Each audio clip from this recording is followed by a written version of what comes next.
먼저 제 간증을 간단하게 하고 시작드리자면은 제 인생에서 두 가지 참 중요한 사건이 있는데 뭔지 아시겠죠? 첫 번째는 제가 중3 때 예수님을 믿은 거예요. 안 믿는 집안에서 돼가지고 그것이 가장 중요한 것이고, 두 번째는 제가 대학 생활할 때 수업 시간에 진화론 수업 때문에 괴로웠는데 이게 1980년에 그 카이스트, 지금 제가 거기서 석사과정 때 창조과학회가 발족해가지고 이 창조과학을 공부한 것이 저로서는 가장 참 중요한 사건이었습니다.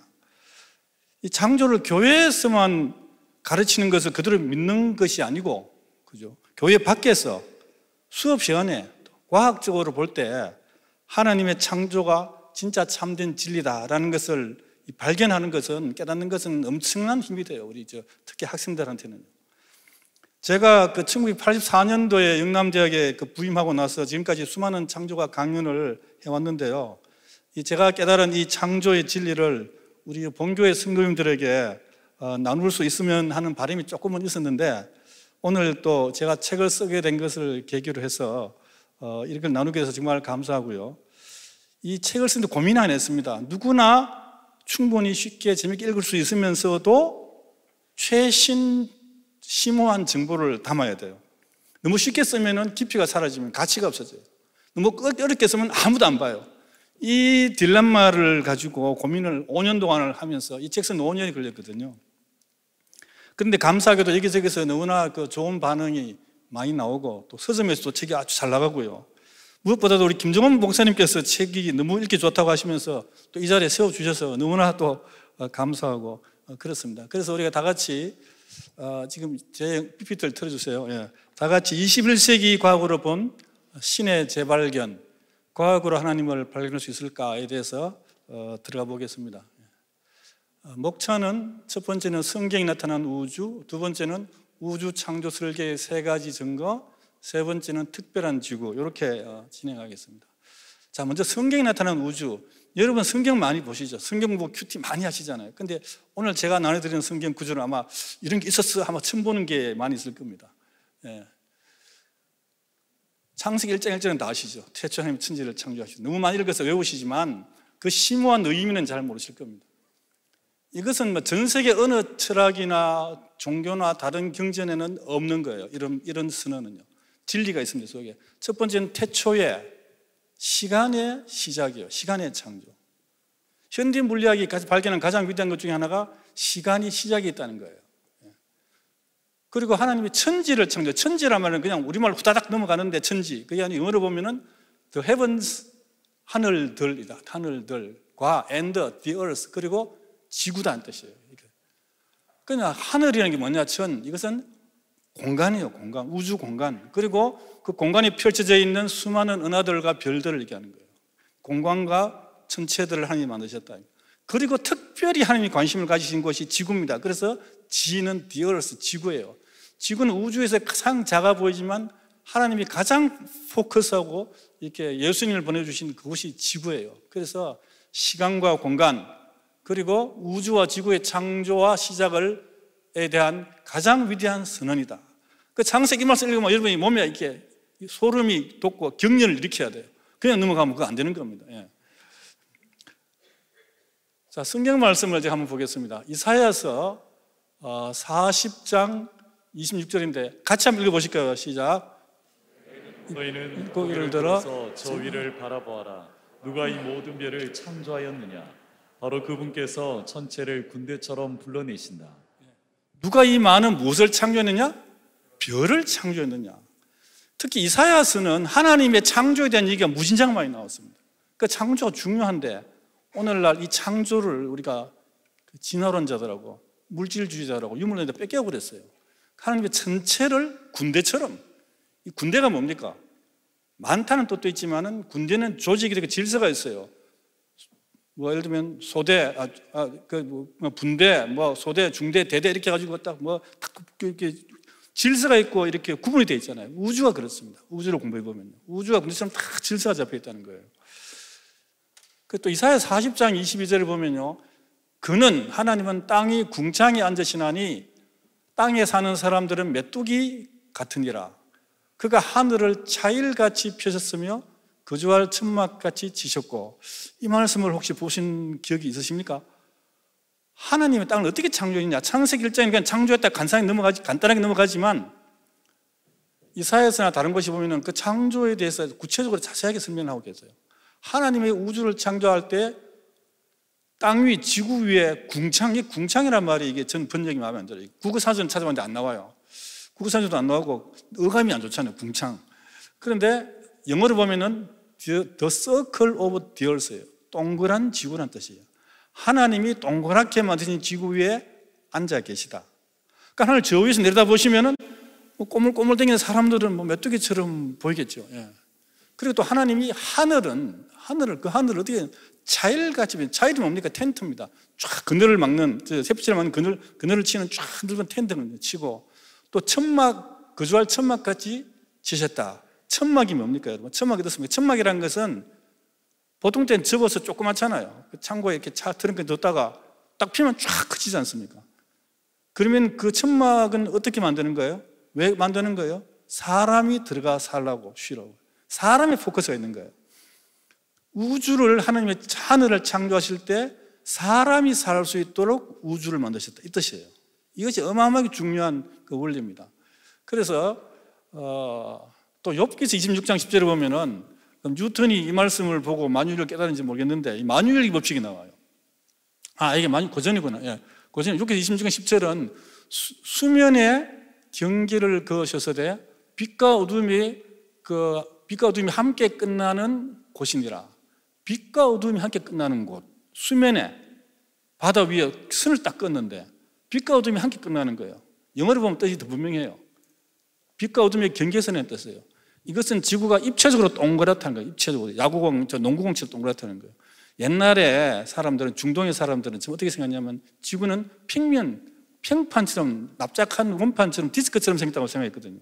그러면은 납작한 평면에 물이 있으면 햇빛이 비치면 낮이고 해가 지면 밤밖에 없잖아요. 빛과 어둠의 경계선이 안 생겨요. 그런데 빛과 어둠의 경계선이 생긴다고 딱 해놨어요. 제가 저 말씀을 보고 막 기절할 뻔했어요. 와, 대단한 것. 또 욥기서 26장 7절을 보시면 같이 한번 읽어보시죠. 시작. 그는 북편 하늘을 허공에 펴시며 땅을 아무것도 없는 곳에 매다시며. 이건 여러분 꼭 외우시죠. 북편 하늘 어디예요? 허공에 펼쳤다. 그래서 시편과 이사야서와 예레미야서 곳곳에 하늘은 어떻게 펼쳤다고 해요. 제가 그걸 이제 다 모으고 있어요. 도대체 수십 개 나옵니다. 하늘은 펼친 거예요. 펼쳤다면 처음엔 작았는데 크게 펼치는 거예요. 텐트처럼. 이게 우주 팽창설이 그 속에 들어있는 거예요. 땅은 아무것도 없는 허공에 매달아놨어요. 인도에 가면 어떻게 말합니까? 땅은 평평한데 땅 밑에는 예를 들면 그 코끼리 4마리가 마치 코끼리는 거북이 위에 있고 거북이는 뱀 위에 이렇게 가르치잖아요. 그럼 뱀은 어디 있노? 이렇게. 성경은 그런 말이 없다는 거예요. 이집트에도 이런 얘기가 없어요. 땅은 아무것도 없는 공간에 매달았다. 이 만유인력의 법칙이에요. 허공에 동그란 지구가 둥둥 떠서 태양의 중력으로 매달려가지고 태양주를 빙글빙글 돌면서 열과 햇빛을 받는 그러한 것을 얘기하는 거예요. 수식어로 안 나타내는 것 뿐이지 이게 만유인력의 법칙을 이게 나타내는 겁니다. 이런 말씀들이 성경에 있어요. 정말. 근데 욥기서가 언제 써진 겁니까, 여러분? 욥은요, 아브라함 시대에 사는 분이에요. 지금부터 3,000년 전에 이런 기록을 하고 있다는 거예요. 또 이게 현대 천문학이 망원경에 나와서, 대형망원경에 나와서 비로소 알게 된 진실이 욥기서 38장에 나와요. 묘성과 삼성 얘기인데, 내가 욥에게 하나님이 욥아 네가 묘성을 메어 묶을 수 있으며, 옛날 번역에는 메어 떨게 되게 하느냐 이렇게 했는데 요즘 번역을 보니까 묶을 수 있으며 삼성의 띠를 풀 수 있겠느냐. 욥기서라는 게 뭡니까? 의인 욥이 갑자기 고난을 당했어요. 그러니까 절친 3명이 와가지고 욥을 위로해 준다고 와가지고는 욥을 더 괴롭히는 거죠. 네 숨겨놓은 죄 빨리 자복해. 이렇게 계속 하니까 욥은 억울하다 나는. 그러면서 막 서로 이제 지혜 싸움은 네가 잘 아니 내가 잘 아니 막 온갖 지혜 싸움 아닙니까? 하는데 여기 38장 가니까 하나님께서 갑자기 흑암 중에 번개 중에 나타나셔가지고 하나님 그 토론회에 하나님께서 갑자기 끼시는 거예요. 나도 한번 하자. 이래. 하나님의 질문이 제일 처음에 나온 게 38장의 이제 저 부분인데, 욥아, 네가 묘성을 메어서 묶었느냐? 왜냐하면 옛날 사람들은 묘성은 이렇게 흩어져 있는 별들이라고 생각했거든요. 플레이아데스라고요. 삼성의 띠를 풀 수 있느냐? 옛날 사람들은 삼성의 띠는 그 묶여 있다고 생각했는데 실제로는 풀려 있어요. 보면은 오직 하나님인 내가 이 일을 할 수 있는 거 아니냐? 내가 이거 알았어? 이렇게 묻는 거예요. 그러니까 욥이 꼼짝을 못 하는 거죠. 자, 저게 여러분 그 오리온자라는 별자리입니다. 오리온자는 지금도 잘 볼 수 있는데 요새 불빛이 밝아서 그런데 겨울 되면은 저녁 하늘이 동쪽에서 쫙 떠오릅니다. 밤하늘에 제일 큰 별자리 두 개가 있는데 하나는 오리온자, 하나는 북두칠성, 이 두 가지입니다. 이거는 맨으로도 잘 보이는 거죠. 맨으로 보면 오리온자 4개의 밝은 빛이 보이는데 그 왼쪽에 제가 빨갛게 표시한 베텔기우스라는 그 별은 그 적색 거성이라는 거예요. 태양보다 수백 배 큰 별인데 저것이 곧 폭발한다는 초신성으로 그런 지금 과학자들이 어마어마하게 주의 깊게 보고 있는 별이에요. 저게 폭발하면 아마 밤하늘에 보름달처럼 밝게 보일 수가 있어요. 그런 거고, 그 밑에 보면 이 오리온자는 뭐냐면은 옛날에 위대한 사냥꾼의 별자리예요. 칼을 들고 방패를 들고 이런 그런 모습입니다. 그런데 그 별 세계 삼태성 혹은 삼성이라는 것은 저것은 허리띠예요. 사냥꾼의 허리띠니까 묶는 거잖아요. 그 옛날 사람들은 당연하게 오리온의 별자리 세계는 묶여 있다고 생각했어요. 근데 실제로 요새 망원경을 보면은 앞에 있거나 저 멀리 있어서 그냥 같은 방향에 있을 뿐이지 서로 연결이 안 돼 있어요. 풀려 있는 거예요. 하나님이 그 얘기도 하시는 거예요. 욥이 이거 어떻게 알았겠어요? 근데 저기서 이렇게 보면 오른쪽에 보면 왜 플레이아데스라는 게 있잖아요. 이게 묘성이거든요. 성경에서는요. 이 묘성을 보면 이렇게 눈으로 보면 한 11개 정도의 별이 이렇게 푸른 별이 아주 그냥 아름다운 이렇게 보석처럼 빛나기 때문에 유명한 별자리예요. 플레이아데스가. 그 옛날에는 근데 저기 흩어져 있으니까 불규칙하니 흩어져 있다고 생각했는데 망원경으로 보니까 눈에 보이지 않는 작은 별들이 어두운 별들이 많이 있어 수천 개가 모여가지고 있는 그 뭉쳐져 있는 뜰기예요. 뜰기. 묶여져 있는 거예요. 그러니까는 오늘날 와서 발견한 내용을 지금부터 2700년 전, 2800년 전에 이사야서에 기록이 되어 있다는 거예요. 그래서 욥기서에 기록이 되어 있다는 거예요. 그래서 이렇게 성경의 진리가 참 과학적으로도 오묘하다, 하나님의 창조 진리는 바르다 아무리 가르쳐도 교회 안에서 우리의 학생들이, 우리의 자녀들이 학교하면 어떻게 돼요? 학교는 뭘 배웠어요? 그러면 학교에 가면 또 여러분이 또 노타치, 손을 못 대지 않습니까?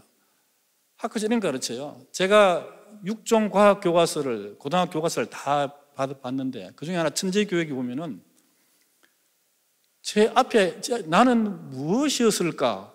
과학책에 왜 인간론이 왜 나와요?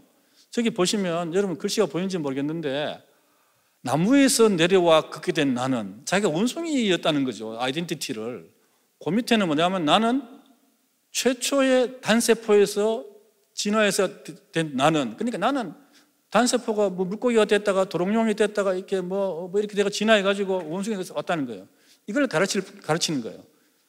이건 뭐냐 하면 무신론적이고 물질주의적이고 환원주의적인 가치관을 수없이 막 가르쳐버려요.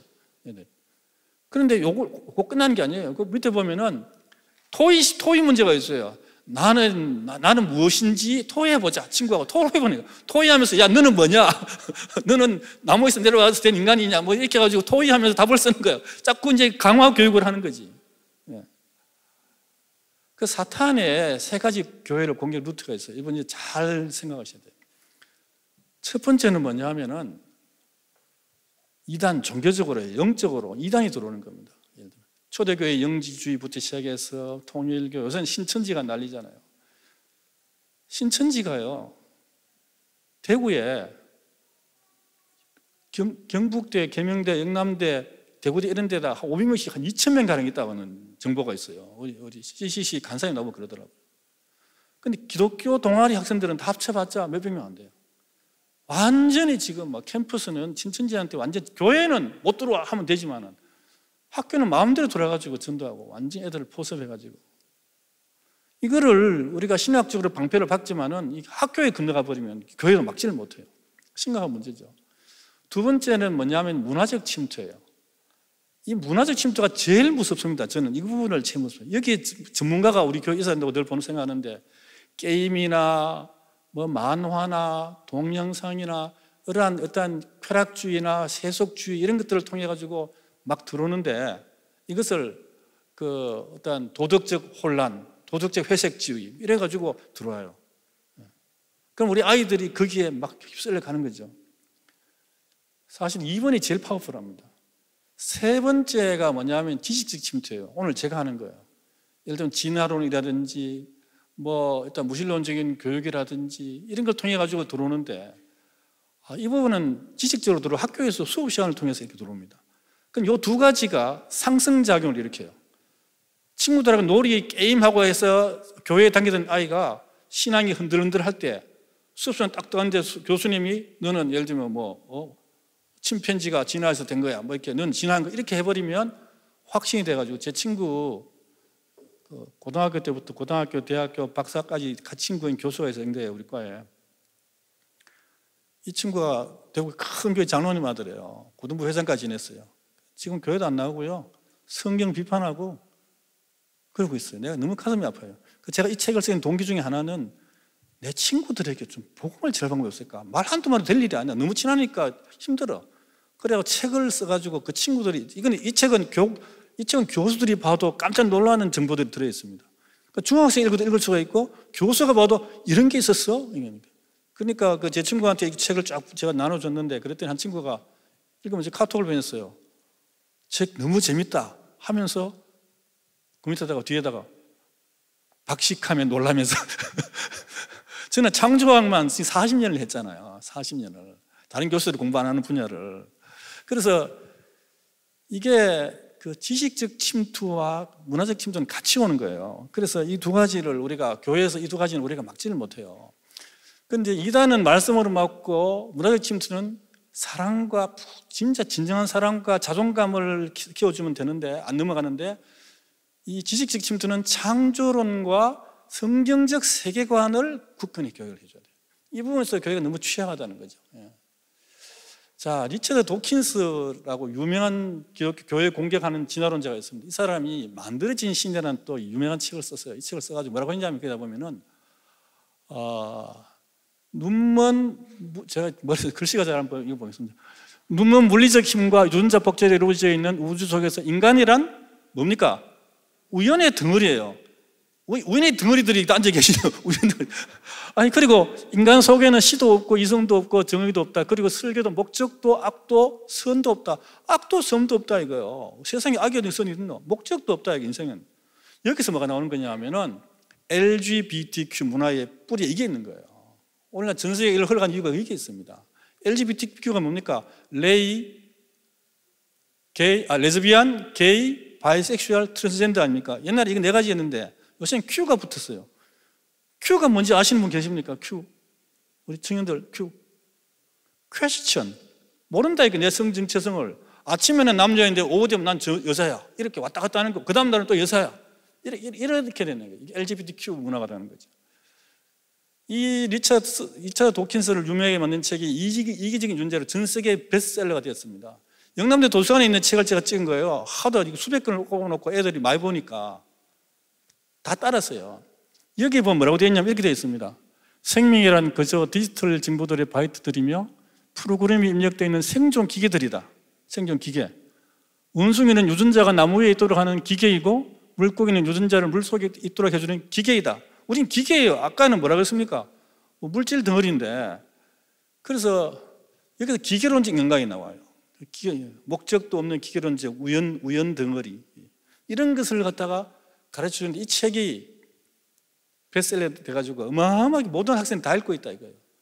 근데 리처드 도킨스는 사실 전공이 동물 행동학 박사고요. 박사 논문으로는 뿅아리 연구에서 박사가 된 사람은 뿅아리. 사실 유전자 전공이 아닙니다. 유전자 전공은 이 사람이에요. 요아힘 바우어라는 사람은 독일 유전학자인데 세계적인 유전학자입니다. 이 사람이 리처드 도킨스가 얼마나 무식한 소리를 해야 되는지 해가지고 협력하는 유전자라는 책을 냈어요.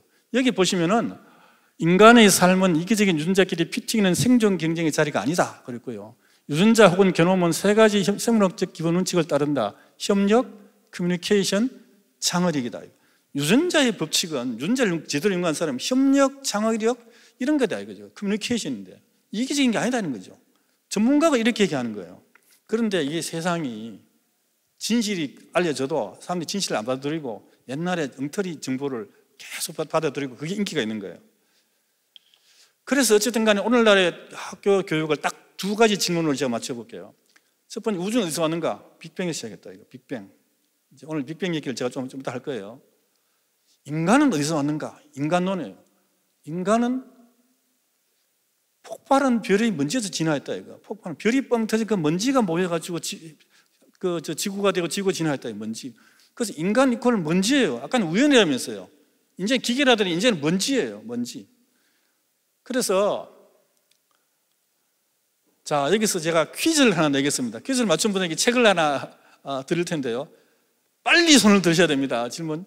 리차드 도킨스의 책 이기적인 유전자가 틀린 것을 보여주는 책 이름은? 빨리 손을 안 드노? 저쪽이에요. 예.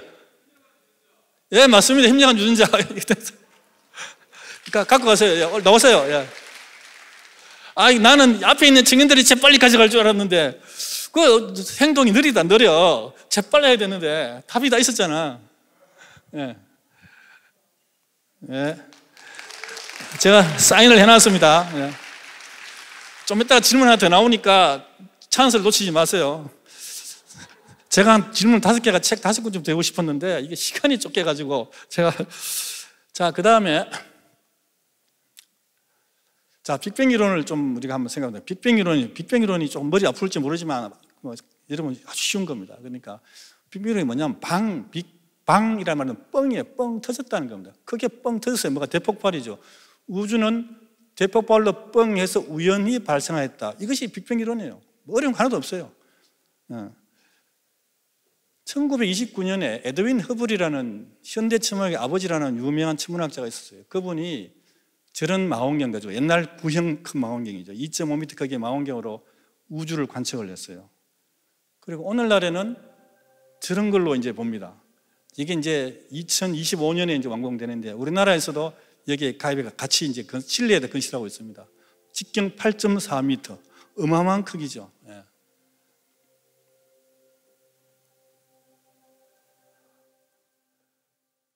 저는 저런 것이 빨리 올라가가지고 빨리 지구 100억 광년 넘어 더 멀리 보기를 원해요. 왜냐하면은 과학이 어설프게 발달했을 때는 진화론이 맞는 것처럼 보이고 빅뱅이 맞는 것처럼 보이고 하지만은 과학이 정말 진짜 제대로 아니까 깊이 있게 보고 멀리 보고 자세히 보고 전자해미으로 세포를 깊이 보니까 아이고 진화가 말도 안 되는구나. 우주가 빅뱅으로 왔다니 말도 안 되는 이런 증거들이 나오기 시작하는 거예요. 우리는 그러니까 저 같은 사람이 나와서 설치고 책도 쓰고 그 교보문고에서 예수입사 제 책도 팔리고 잘 팔려요. 잘 팔고 막 지금 판매주소가 막 올라가고 있어요. 그리고 제가 제 친구들한테 교수들한테 제 총장한테도 이 책을 보냈거든요. 총장. 그 책은 총장이 예술을 압니다. 그러니까 총장한테도 보내고 그래가 이런 걸 할 수 있는 거 아닙니까? 제 책은 교회에 사는 성경에 사는 창조얘기 아니고 일반 과학 얘기예요. 현대 과학이 발견한 얘기를 하는 거라고요. 네. 그걸 창조론적 관점에서 보여주는 겁니다. 또 이 허블 망원경은요 500km 상공에서 지금도 보면 30년 됐습니다. 이제 수명이 이제 이게 다 됐어요. 근데 이 허블 망원경은 100억 광년 넘어까지 볼 수가 있습니다. 이런 망원경으로 더 멀리 보고 자세히 보면 오히려 하나님의 창조 진리가 나오기 때문에 저는 이런 것들이 더 발달하기를 학수고대하고 있는 사람이에요. 정말로. 또 이런 망원경을 보니까 우주의 풍경을 제가 잠깐 보여드릴게요. 잠깐만 보여드리겠습니다. 보통 옛날에는 못 보던 것들이에요. 태양이죠. 성운과 별, 은하들도 저렇게 자세하게 보이고요. 지금 다 별들, 지금 은하들입니다. 제 작은 점들이 다 은하들이에요. 50억 광년의 은하. 저런 은하들과 멀리 수십억 광년 넘어의 풍경들을 자세히 볼 수 있어요. 보면은 과학이 저렇게 발달한 거창한 발달한 많은 사람들은 특히 크리스찬들이나 이런 사람들 특히 신학 하시는 분, 목사님들 이런 분이 과학적인 문외하시니까 쫄 수가 있잖아요. 아이고 우리가 과학자들 못 옮기겠다. 그래서 저 같은 전문가들이 제가 물리학 전공했잖아요. 물리학 같은 제가 제가 이런 사람들이 나와서 얘기를 하고 책을 할 수 있는 거예요. 그래서 이런 망원경 우주를 깊이 연구를 해봤더니 우주가 어마어마하게 크고 복잡한데 결론은 딱 한 가지 간단해요. 너무 간단해서 기절을 할 정도예요. 허블이 발견한 거. 허블이 우주는 뭐예요? 팽창한다. 이게 우주를 발견한 제일 큰 법칙이에요. 뉴턴부터 아인슈타인까지 300년 동안 우주는 정지했다고 믿었거든요. 아인슈타인도 우주는 정지했다고 믿었어요. 근데 허블이 먼 은하를 보니까 은하들이 다 도망가고 있는 거예요. 그러니까 우주가 고무풍선 팽창하듯이 팽창하는구나. 그 시간을 거꾸로 돌려보면 과거에는 작았다는 거죠. 점점 과거로 작았다. 100억 년쯤 과거로 돌아가면 우주가 하나의 계란처럼 작았다. 우주 계란. 우주를 온도도 엄청 높고 압력도 높은 뜨거운 우주 계란이 있었는데 이놈이 폭발을 했다. 대폭발. 그래서 팽창하면서 식어서 오늘 우주가 됐다는 빅뱅 이론이 나오게 되는 거예요. 그래서 팽창한다는 건 사실인데 빅뱅 이론이라는 것은 사실은 그건 가설입니다. 빅뱅이요. 우주 계란.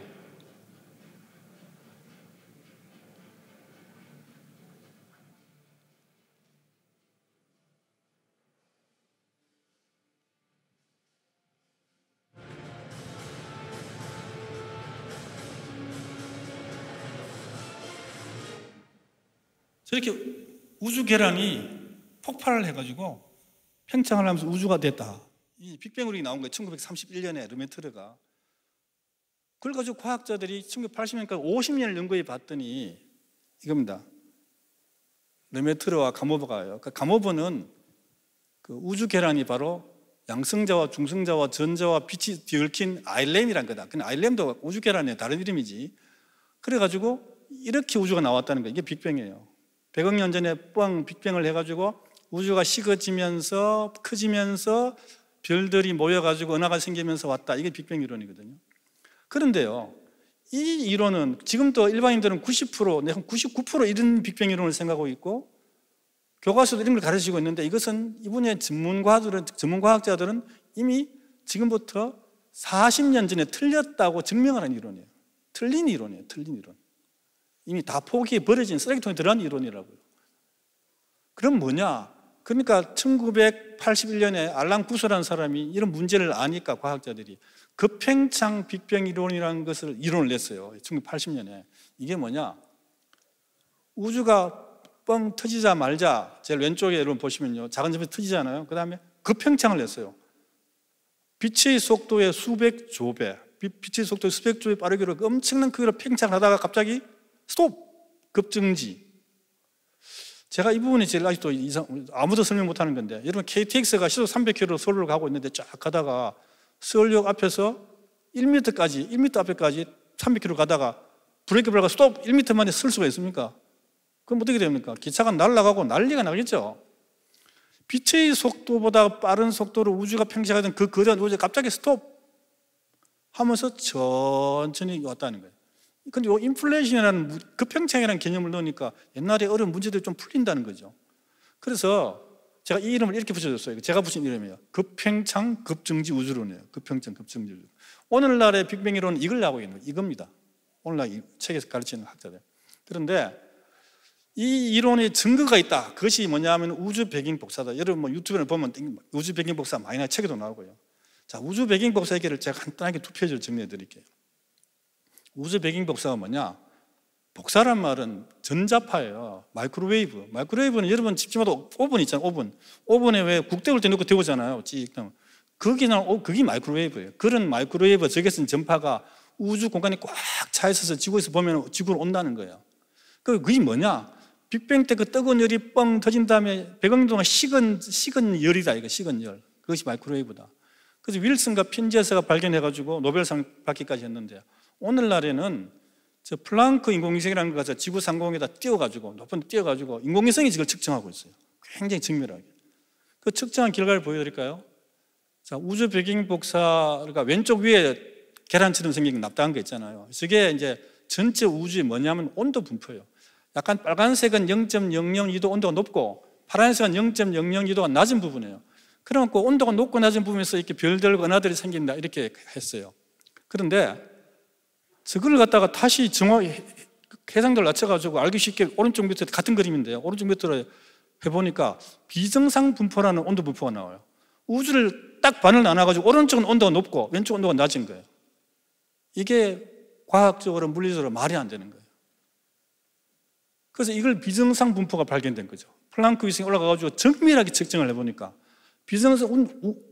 지구에서 이렇게 잴 때는 균일한 것처럼 보이는데 올라가서 정확하게 재보니까 아이고 이게 비정상 분포라는 게 나오네. 그러니까 이걸 연구한 이제 그 캠브리지 대학의 천체 물리학 교수가 급팽창, 빅뱅 이론 이 예측하지 못했던 비정상 온도 분포는 우리가 쏟고 있었을지도 모른다는 것을 얘기합니다. 급팽창은 일어나지 않았을 수도 있다는 거죠. 그럼 뭐예요? 급팽창이 없었을 수도 있다는 거예요. 급팽창이 가설이라는 거죠. 그런데 이보다 더 큰 거 이제 엄청난 충격의 문제가 다가옵니다. 여러분은 저한테 이제 오늘 1시간 특강으로 지금 1900년부터 2020년까지 최신 천문학을 지금 마스터하는 겁니다. 여러분이 저한테 1시간 들으면 아는 지식이 밖에 나가 누구한테 물어도 모르는 그런 최신의, 저는 항상 최신의 정보를 목적이 최신의 정보를 가장 쉽게 전달하자. 제게 어떤 책을 쓰는 모토입니다. 암흑물질이라는 것이 있대요. 아무도 보지는 못했어요. 은하가 회전을 하잖아요. 은하가 빙 돌아가요. 돌아가는데 한 번 도는데 2억 년 걸려요. 2억 돌아가는데 그 도는 별들의 속도를 측정해 봤더니 만유인의 법칙하고 안 맞아. 안 맞는 거예요. 그걸 맞추려면 은하 속에 뭐가 있냐면은 암흑물질이라는 정체불명의 모르는 물질이 가득 차 있어야 되는데 그것이 별보다가 5배나 더 많이 있어야 되는 거예요. 별보다 더 많이 있어야 된다. 80%. 우주 구성 물질의 80%가 암흑물질이라야 되는 거예요.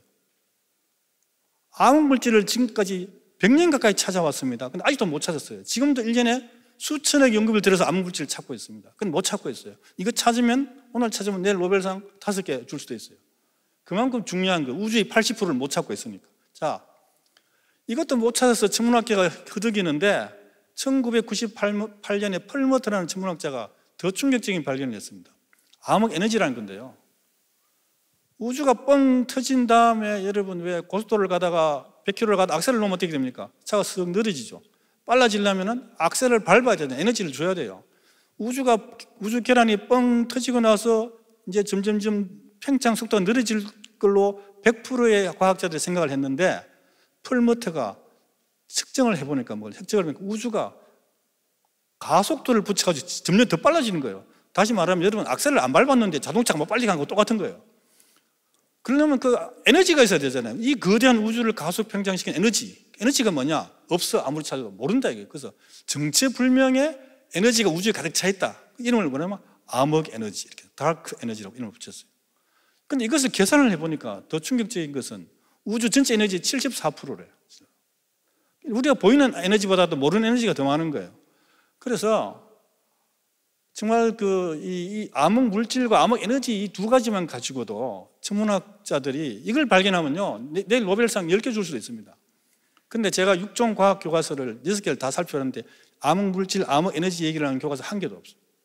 뭐라고 가르치냐면은 빅뱅은 이미 증명된 거다. 딱 증명됐으니까 믿고 외워가지고 시험 쳐. 이렇게 가르치는 거예요. 그러면 똑똑한 애들이 문제가 가르쳐줘요. 학생들에게. 내가 늘 지적하는 학생들에게 남아있는 문제가 있다. 지금까지 아인슈타인도 못 푼 문제가 있다. 그러니까 네가 한번 도전해보렴. 이런 도전의식을 줘야 되는데 다 풀렸으니까 너는 그냥 외워서 시험만 쳐. 이런 분위기로 교과서가 만들어져 있다는 거예요. 그게 교과서 제일 큰 문제예요. 그러니까 애들이 전부 다 돈 잘 버는 대로 똑똑한 애들, 과학 고등학교 나온 애들이 다 의대 가가지고 이쪽으로 가버리고 우리나라 노벨상을 영원히 못 받게 되는 거 아니겠습니까? 그래서 우주는 무엇으로 구성되어 있나? 이 슬라이드 한 장만 보시면 여러분 다 됩니다. 제가 한 얘기 다 싹 정리되는 겁니다. 우주의 구성 성분, 암흑 에너지가 21%, 암흑 에너지가 74%, 암흑 물질이 21% 합하면 95%죠. 95%. 나머지 5%가 4~5%가 보통 물질이에요. 태양과 뭐 먼지와 지구와 목성과 이런 눈에 보이는 것들과 그 수소, 헬륨 이런 주기를 표현하는 것들이에요. 그러면 우주에서 오늘날 천문학이 아까 보여드린 그런 거대한 망원경으로 첨단 연구를 해봤더니 100억 년 넘을 관찰해봤더니 결론이 뭐예요? 우주의 95%를 우리가 모르고 있다는 거예요. 100점 만점에 5점짜리예요. 현대 천문학의 점수는 제가 매기면 5점짜리 5점. 그래서 이제 저니까 이런 소리를 해야 되죠. 그래서 이 빅뱅 우주론은 암흑 물질, 암흑 에너지 이론이에요. 표준 공식 명칭이 그래요. 그 제가 이름을 줄였어요. 간단하게 말하자. 암흑 이론이라고 하자. 그런데 이런 얘기를 이제 제가 하는 건 괜찮아요. 저는 이제 원래 은퇴예요. 그렇지 물리학 교수예요. 천문학 교수가 젊은 천문학 교수 이런 소리를 하면 그 사람은 이제 인생 끝나는 겁니다. 왜? 천문학계에서 왕따 되는 거예요. 그 사람은 연구비 신청 연구비도 못 받고요. 논문 실험은 논문 다 거절당하고 못 살았단 말이에요. 저는 물리학 교수는 이 얘기 해도 괜찮아요. 우리는 천문학 분야가 좀 다르니까. 어쨌든 간에 그렇게 금과 옥조로 믿고 있는 빅뱅 이론이 결국은 암흑 이론이더라.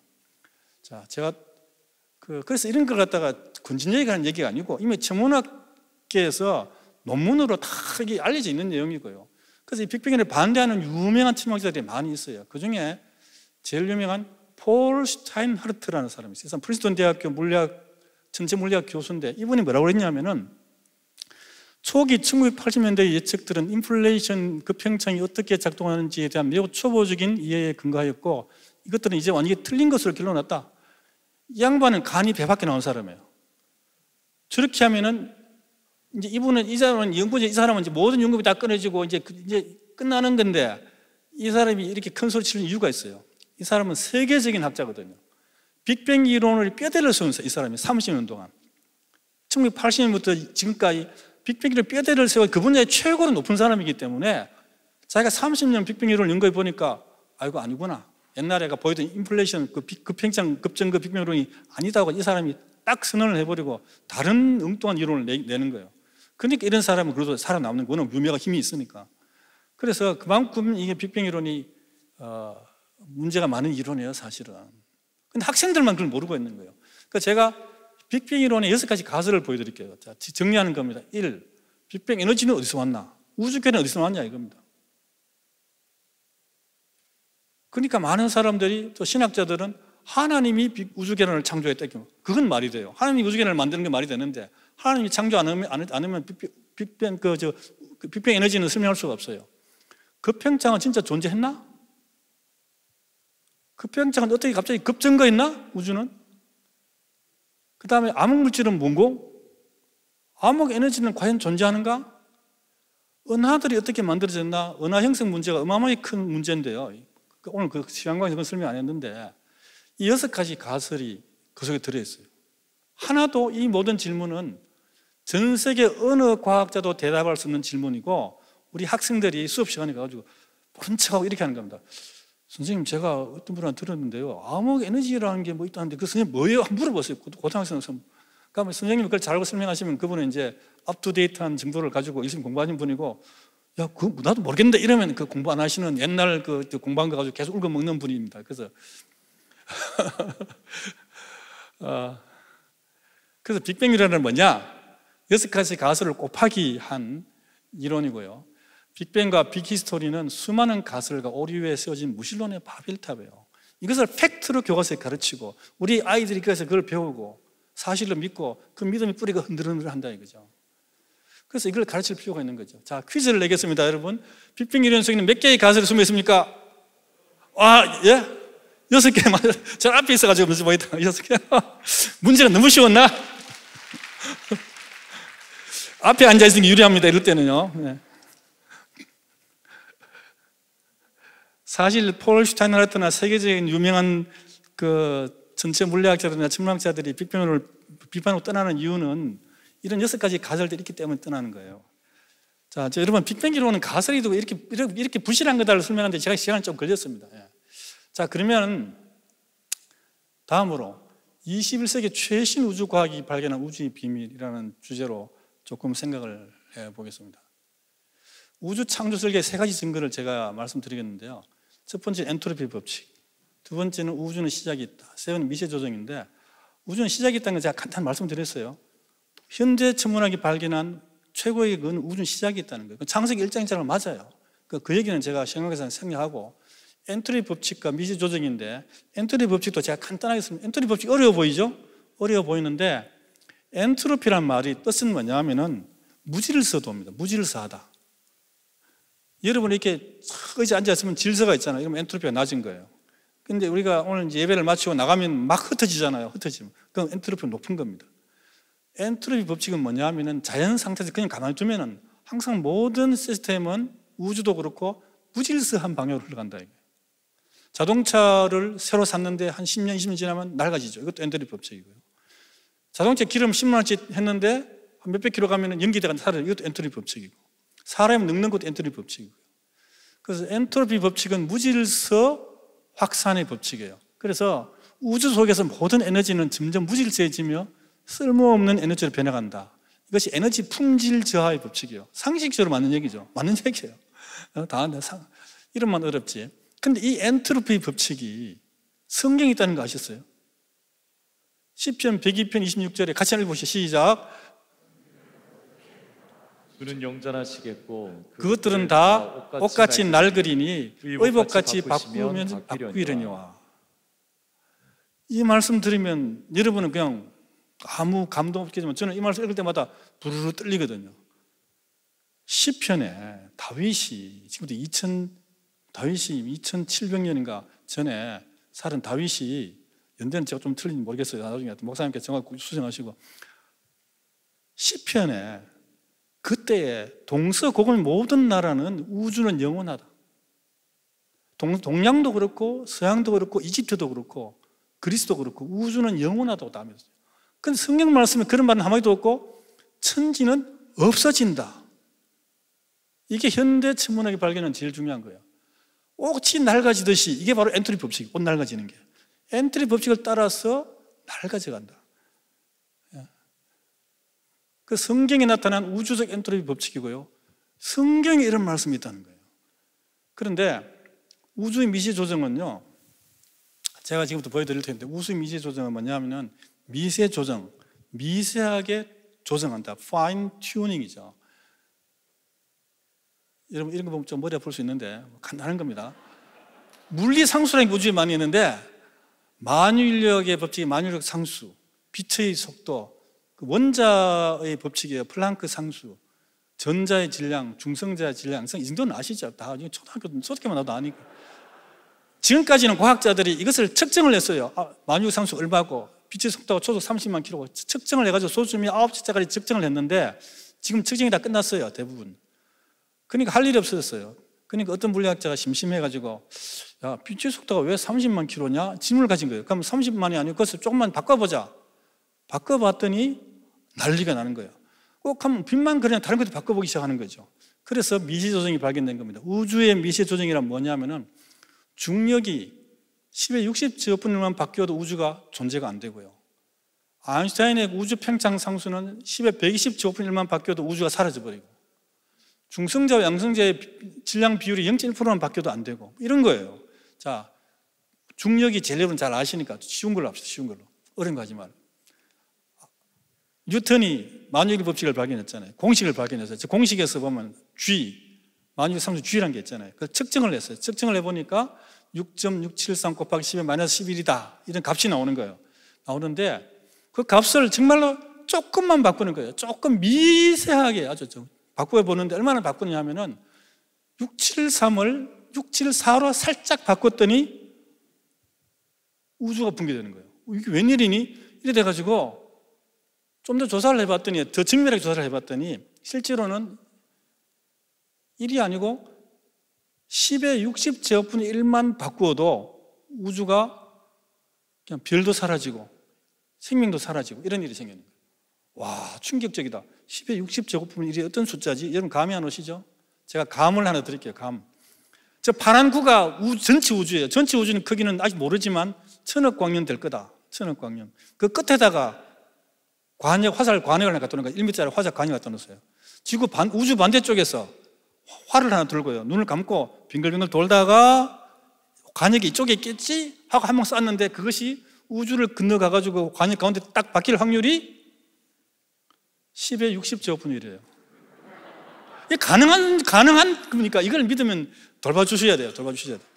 그래서 빛의 속도가 정확하게는 30만 킬로인데 정확히는 이런 숫자입니다. 2억 9,900 미터 퍼 세컨드인데 끝에 글자 하나를 살짝 바꿨어요. 8을 9로 바꾸면 어떻게 되느냐? 우주가 붕괴되는 거예요. 그래서 또 우주 팽창상수는요 10의 120제곱분의 1이에요. 똥만을 120개를 쳐야 돼요. 이만큼만 바꿔도 우주가 사라져 버려요. 그래서 여러분이 왜 이걸 생각하셔야 돼요. 그 간단한 장난감 집을 만들면 대충 만들어도 되잖아요. 그런데 경사는 좋은 길 짓는다. 설계도 잘 만들어야 되죠, 제대로. 그런데 예를 들면 뭐 63 빌딩을 짓는다. 기초부터 해가지고 정말 설계를 미세하게 잘해야 되죠. 잘하면 안 되죠. 300장 빌딩을 짓는다. 그럴수록, 근데 그 모든 정교하고 거대한 구조물일수록 더욱더 미세 조정되어 있다는 인정하시죠. 그래서 조금만 설계도가 틀리면 난리가 나는 겁니다. 그래서 이 미세 조정을 가장 많이 연구한 사람이 누구냐 하면은 로즈 펜로즈라는 사람이에요. 이 사람이 그 옥스퍼드 대학 물리학 교수인데 산더성 이론에 현존하는 최고의 대가고 작년에 블랙홀 이론으로 노벨상을 받은 사람이에요. 이분은 그 차는 아니에요. 이분이 우주의 미조정을 슈퍼컴퓨터와 대학원생을 총동원해가지고 몇 년을 계산을 한 결과가 이겁니다. 우주가 빅뱅으로 우연히 탄생하려면 10의 10제곱에 123제곱분의 1의 미조정이 필요하다. 이런 지수는 여러분 한 번도 못 보셨을 거예요. 보여드릴게요. 이런 거예요. 10에 지수가 2개 올라갔어요. 이걸 제가 그 어젯밤에 그 구글에다가 넣어봤거든요. 하니까 계산이 안 돼요. 불능하고 나오더라고요. 10에 123개의 제로는 여러분 1초에 10,000개씩 동그라미를 평생 쳐도 다 못 치는 거예요. 평생이 뭐야? 100억 년 동안 써도 다 못 쓰는 숫자예요. 그건 불가능하다는 얘기죠. 그래서 이 펜로즈도 노벨상을 받은 세계적인 물리학자지만은 빅뱅을 가장 반대하는 사람 중에 한 사람이에요. 크리스찬도 아니에요. 과학적으로 봤을 때는 안 된다는 거죠. 그래서 모든 증명한 것들은 우연이 아니라 지적 설계로부터 나온다. 상식 아니겠습니까? 과학 상식이 안 맞는 주장을 하고 있다고요. 이 기원론자, 물질주의자들은, 진화론자들은. 비행기가 얼마나 정교하며 반도체가 얼마나 정교합니까? 그런데 우주는, 이 거대한 우주는 이런 것들보다도 훨씬 더 정교하다 이거예요. 그걸 과학자들이 알아낸 거예요. 그게 우주의 미세 조정이에요. 어려운 개념 아니죠, 여러분? 자, 여기 돌을 쌌는데 어떤 사람이 이걸 돌을 쌌는데 20년 동안 돌을 싸서 저걸 쌌대요. 근데 이걸 보고 우연이 됐다 하면은 아무도 안 믿죠. 야, 너 돌았다.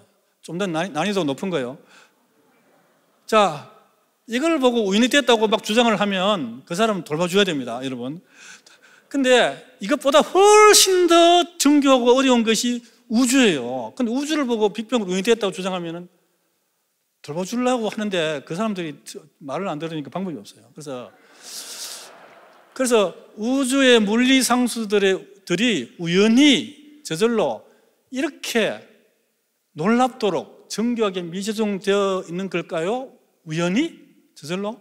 답이 두 가지밖에 없어요. 첫 번째는 하나님이 창조했다. 그럼 말이 되는 거죠. 여러분, 사람이 건설을 하면요 63 빌딩 올라갑니다. 탁 올라가지. 아파트 올라가요. 근자재를 놓고 태풍이 불어 올라간다는 것은 불가능하죠. 근데 우연과 물질만으로 우주가 됐다면서요. 빅뱅으로 뻥 터져서 어떻게 그런 정교한 것이 나옵니까? 폭탄이 터졌는데. 이건 과학의 문제가 아니고요. 과학의 영역이 아니고 이것은 믿음과 선택의 문제예요. 창조냐 우연이냐라는 책이 있어요. 제가 이제 원래 은퇴하는데요. 요새 와서 참 깨달아지는 게 있어요. 너무 이게 계속 생각에 성경 말씀 읽으면서 깨달아지는 게 뭐냐면은 하나님의 창조를 믿는 것과 예수님을 영접하는 것은 성령의 감동에서는 절대로 안 된다. 제가 40년을 창조학으로 책도 많이 쓰고 강연도 많이 해왔는데 성령이 감동하지 않으면 절대로 창조를 못 믿어요. 저분들이 빅뱅 전걸 있는 이유 중에 하나는 하나님을 못 믿기 때문에. 하나님을 믿는 사람은 누구나 하나님의 창조를 믿는데 하나님을 안 믿는 사람은 아무리 10에 123제분의 1의 확률이라도 그걸 믿게 되는 거예요. 그래서 과학의 문제가 아니고 이것은 사실은 믿음의 문제라는 걸 아는 것이 중요해요. 우리 학생들이에요. 그래서 수업 시간에 아무리 그런 얘기가 나오더라도 여러분 제 강의 한번 읽고 아니면 제 책을 한 개 구해가지고 읽어보시면 딱 답이 다 나오는 거예요. 예. 그래서 이런 걸 잘하는 아서 레너드 숄러라는 이 사람은 노벨 물리학상을 받은 사람은 이렇게 말했어요. 생명의 놀라움과 우주를 직면할 때 단지 어떻게라는 질문뿐만 아니라 반드시 왜라는 질문을 해야 될 것이다. 그리고 유일한 대답은 종교적이다. 우주와 내 자신의 생명에 있어서 나는 반드시 하나님의 필요함을 깨닫는다. 하나님의 감동을 받은 사람은 이런 말을 할 수밖에 없어요. 하나님의 감동이 없으면 아무리 그 사람 IQ가 200, 300이 돼도 그걸 믿을 수가 없어요. 그리고 폴 데이비스라는 또 유명한 그 물리학자가 있는데요. 마치 누군가가 우주를 만들기 위해서 자연의 숫자를 정교하게 맞추는 것처럼 보인다. 우주가 설계됐다는 느낌이 너무 강하다. 느낌은 같는데 이 폴 데이비스는 그렇지는 않아요. 저는 느낌은 같지만은 창조는 못 믿어. 그 창조를 믿으려면은 성령께서 그 마음을 타취해 주지 않으면 안 돼요. 그러니까 여러분 감사해요, 감사. 하나님 이름을 타취해 이 자리에 앉아 있고 믿게 되는 거잖아요. 마지막으로 제가 간단하게 특별한 지구, 시간 충분하네요. 천천히 해도 되겠습니다. 자, 지구 얘기, 우주 얘기는 좀 멀고 가니까 지구 얘기, 우리가 사는 지구 얘기 조금만 하고. 여러분 지구에 사시면서 이 딱 밟고 있는 땅에 대해서, 하늘에 떠 있는 저 달에 대해서 감사해 보신 적 있습니까? 감사. 제가 집에서 요새 농사를 짓는데요, 10가지 채소를 키우고 있어요. 마당에서 싹을 심는데 이만큼 자라는데 이만큼 10cm 자랐거든요. 감사. 바람길도 감사, 달도 감사, 별도 감사, 땅도 감사, 꽃도 감사. 지구에 대해서 감사해 보신 적 있습니까? 욥기서 38장 4절에 하나님이 욥의 논쟁에 들어오셨다고 그랬잖아요. 하나님의 첫 마디가 저거예요. 같이 읽을까요? 시작. 내가 땅에 기초를 놓을 때에 내가 어디 있었느냐? 내가 깨달았거든 말할지니라. 누가 그것에 도랑형을 정하였느냐? 누가 그 줄을 그 위에 세웠는지 네가 아느냐?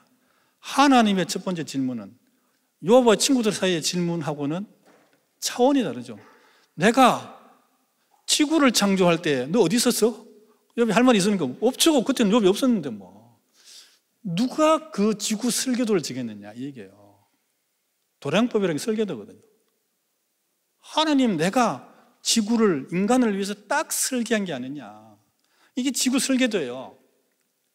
여러분 다 아는 겁니다. 직경은 12,756km, 온도는 15도 1기압에 24시간에 태양과의 거리는 1억 5천만 킬로미터에 달과의 거리는 38만 킬로미터. 이 중에 한 가지만 조금 바꾸면 지구의 생명체가 못 살아요. 이것도 미지수정되어 있는 거예요. 그리고 바다 육지의 비율은 7:3.